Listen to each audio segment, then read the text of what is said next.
we forget that the heaviest weight we carry is rarely in our hands, but in our memories. Today, we travel to the city of New York, a place with millions of stories being written every second, to tell the story of Sophia, a woman who lived surrounded by all the books in the world, but who was stuck on one single page, her own. The journey you are about to follow is about having the courage to turn the page, and as you listen to it, every word and every sentence will be a small step on your own journey to master the English language. Allow this story to be your practice for today. Sophia's ritual was her only anchor. Every day, she sought refuge not in her home, but in the silent grandeur of the New York Public Library. To anyone else, she was just another reader among thousands. But Sophia wasn't there to discover new stories. She was there to ensure that her own story wouldn't change. Her daily pilgrimage always led her to the same isolated table in the back. From her bag, she wouldn't pull out a new novel or a book of poetry, but a small wooden box. Inside was a bundle of letters with yellowed edges, tied with a faded satin ribbon. They were the letters her mother had written to her, one for every birthday, until the very last one. Beside them, she would stack the same 2 books she used to read with her as a child, whose covers had long lost their shine. The box of letters was her sanctuary, but also her prison. Every word she read was an echo of the grief she could not overcome. Every page she turned was a return to the past, a safe and painful place that kept her from breathing the air of the present. And from a distant desk, with the discerning eye of one who understands that every reader has their own story, the chief librarian, Mrs. Vance, noticed. Day after day, she saw the same pattern, the same girl, the same box, the same silent sorrow. And after weeks of silent observation, Mrs. Vance decided it was time to act. With the grace of someone who knows every hallway of that library like the back of her hand, she approached Sophia's table, her steps almost inaudible on the marble floor. And Sophia was so immersed in her world of memories that she only noticed the librarian's presence when she stood beside her. Mrs. Vance wore a warm smile and didn't look at the box of letters, but directly into Sophia's eyes. "Excuse me," she said softly. "Forgive my curiosity, but what kind of stories do you like to read the most?" And Skibist, so simple and unexpected, caught Sophia by surprise. She looked at the books and letters before her, the only stories she had read for months. I like the usual stories," she answered, her voice hesitant. A gleam of understanding passed through Mrs. Vance's eyes. "I see. The stories that comfort us are important, but the library has many others. Come, I want to show you a very special section, one that isn't on the maps." Intrigued and a little bewildered, Sophia stood up and, for the first time in a long time, left her table and her box of memories behind to follow the librarian. Mrs. Vance led her through silent corridors that seemed to pull away from the known world. They left behind the grandeur of the main reading room, with its painted ceiling and the constant murmur of turning pages, and entered the labyrinth of the stacks, where the air smelled densely of dust, old paper, and leather. They passed sections Sophia had never explored: history, with its wars and empires; biography, with the complete lives of strangers; epics, with heroes' journeys that always came to an end. Each hallway seemed like a cemetery of finished stories.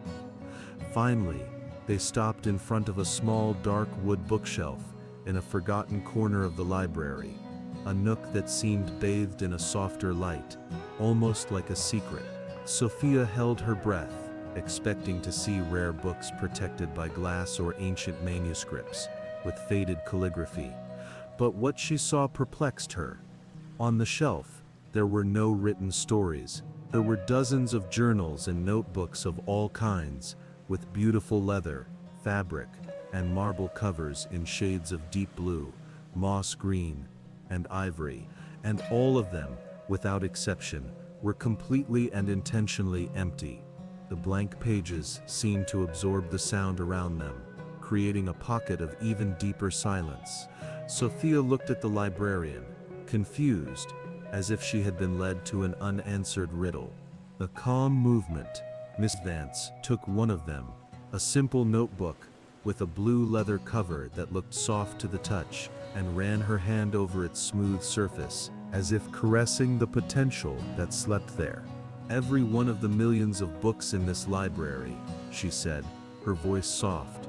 "Every poem, every novel, every scientific thesis was once exactly like this. A blank page, full of nothing but possibility." She paused, letting the weight of that idea fill the silence. The first act of courage for any author, Sophia, is not to write the last word, but the first. She then turned to Sophia, and her gaze held an empathy so deep it seemed to read the unwritten story in the young woman's heart. "Sophia, we honor the chapters that are gone. We keep them. We learn from them. But we cannot live inside them. Just because one chapter of your life has ended, no matter how beautiful or painful it was, doesn't mean the story is over. It just means it's time to turn the page." With a gentle gesture, she extended the blank journal to Sophia. Sophia's hand hesitated for a moment before accepting it. The leather was cool and new, a stark contrast to the fragile, familiar paper of her mother's letters. She opened the notebook. The blank pages seemed like a vastness, a desert.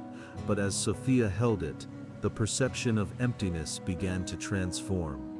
It wasn't the emptiness of absence, but the space for presence.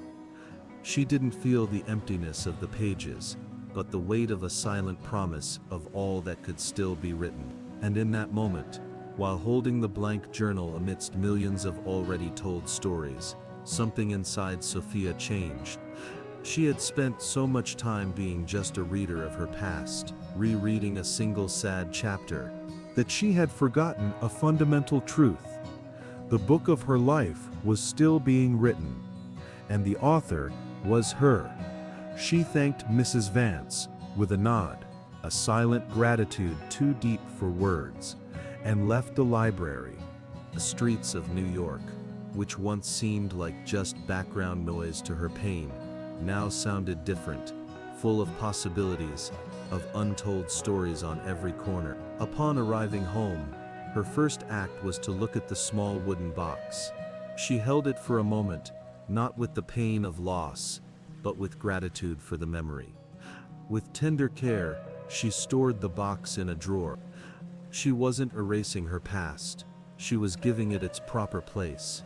Then, she sat at her desk, opened the blue-covered journal Miss Vance had given her, and looked at the vastness of the first blank page. And with a hand that no longer trembled, she wrote the first two words on the untouched page, Chapter 1. The story of Sophia teaches us that honoring the past doesn't mean living in it. Moving forward is not an act of forgetting, but an act of courage. It's what frees our hands and our energy to build the now, to fill the blank page that is today. Think about the book of your own life. Which old chapter do you keep returning to? Which worn-out page do you keep rereading, hoping for a different ending? Perhaps it's time to give yourself permission to turn the page. The next chapter is waiting to be written. If this story resonated with you, please like and share this video. Please like and share this video so it can reach more people. And don't forget to subscribe to our channel to receive more stories to train your English. I'll be back soon with another inspiring story. Until next time, be patient, be perseverant, and keep moving forward.